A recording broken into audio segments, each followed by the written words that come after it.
Good morning, students. Hope you all are staying safe at home. So, today we are going to start with our first class of fashion designing on the topic fibers and classification of fibers. So, let's begin. First, definition of fibers. Fibers are the long strands of molecules interwoven to form a linear string-like structure which are known as fibers. Fibers are natural or man-made such as cotton, silk, jute, etc. So what are fibers now?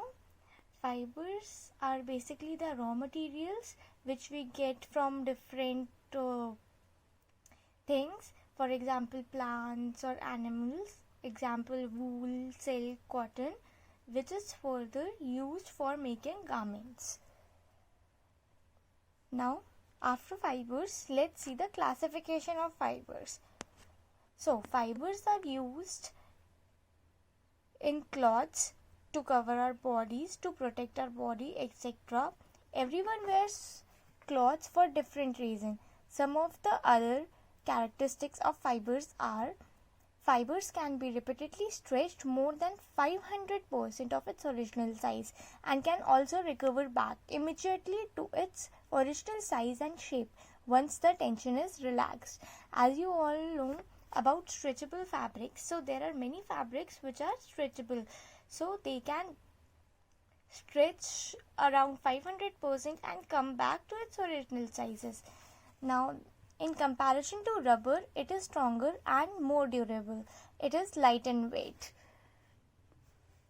Now, classification of fibers. So, basically, textile fiber is divided into two parts.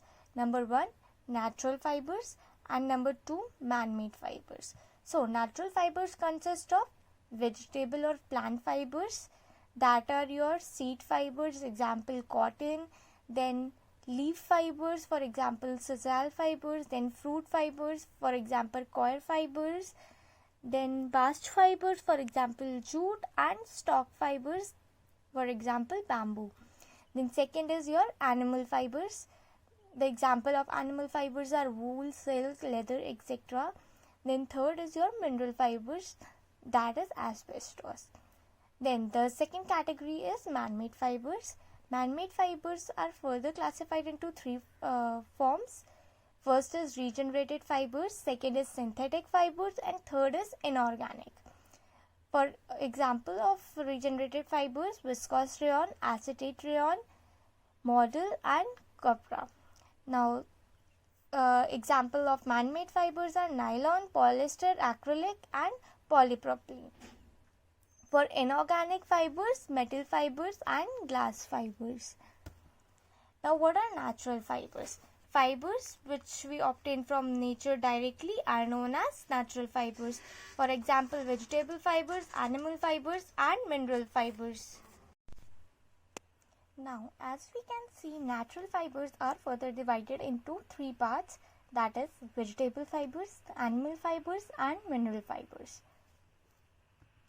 Vegetable fibers. Now, these are the fibers, basically we get it from cellulosic fibers.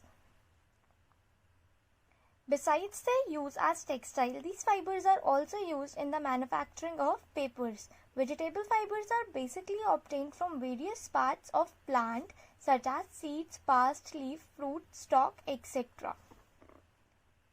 Then the second one is animal fibers.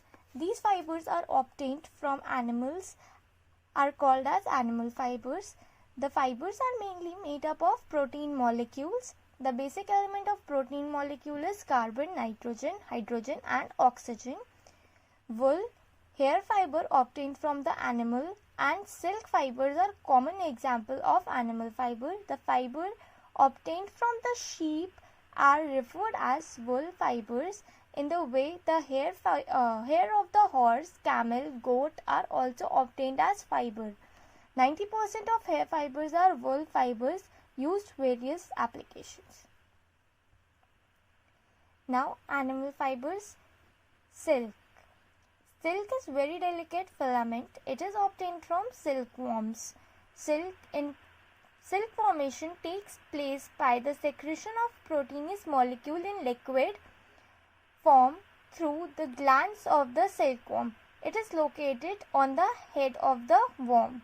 This liquid proteinous material gets converted into the solid filament. Then, during the secretion process, the worm forms cocoons from which silk is extracted.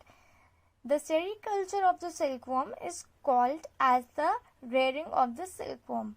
The fibers obtained from the feathers of the bird is called avian fibers. Then is your mineral fibers. These are the inorganic material shaped into fibers. Asbestos is the example for mineral fibers.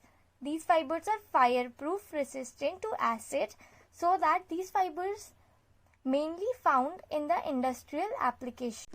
So that's all for today. We will continue further in our next class. Thank you so much.